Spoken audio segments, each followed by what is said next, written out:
Hello, it's Greg Harrelson with Century 21 here in Myrtle Beach, South Carolina, and I just wanted to cut one more video and give you some more information. This video is with a great rental manager here in town. His name's Eric Hughes with Myrtle Beach Vacations, and a question that I want him to ask for us or answer for us is, what is the difference between renting a property through the on-site office versus renting a property through an off-site rental management company? So this is the question that we're getting constantly from buyers that have just recently purchased and they're getting ready to put their property on the rental management program, and they want to know off-site or on-site. Could you just give us a little bit of tell us what the differences are? Sure. It's a great question. It does come up quite often as well.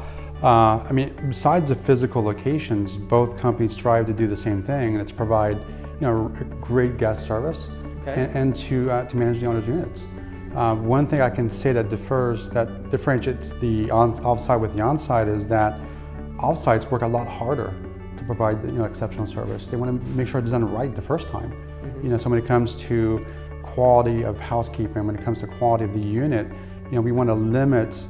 An off-site company wants to limit the number of service calls. So doing it right the first time is critical. An off-site will actually spend a lot more effort and money in marketing the property as well. We cannot rely on walk-ins, for instance.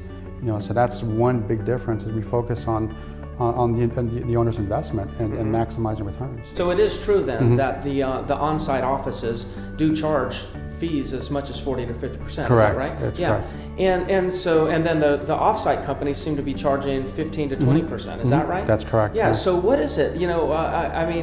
Why are they so expensive?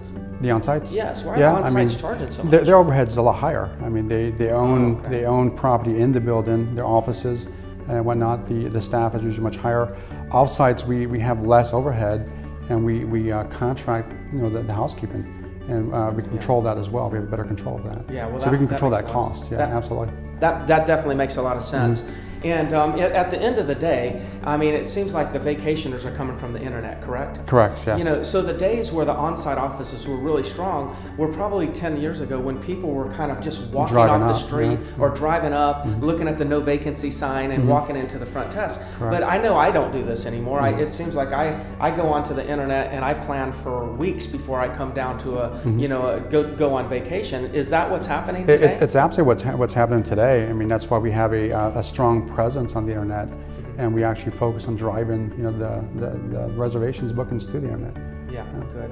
Okay, well, there you go. I'm with Century 21 here in Myrtle Beach, and this is Eric Hughes with Myrtle Beach Vacations. And I tell you, it's going to be really up to you to do your due diligence to decide if on-site is better than off-site. But a few takeaways that I'd want you to kind of remember is, number one, if you go on-site, you're probably looking at 40 to 50% of all of your gross revenue is going to go towards paying the management fee, versus off-site being around 15 to 20%. That's number one. Number two, you need to understand that everyone's really booking off the internet. Probably, from what you've told me, 70-80% of all bookings are off the internet anyways. So having an office on site really doesn't have much of an impact or an advantage.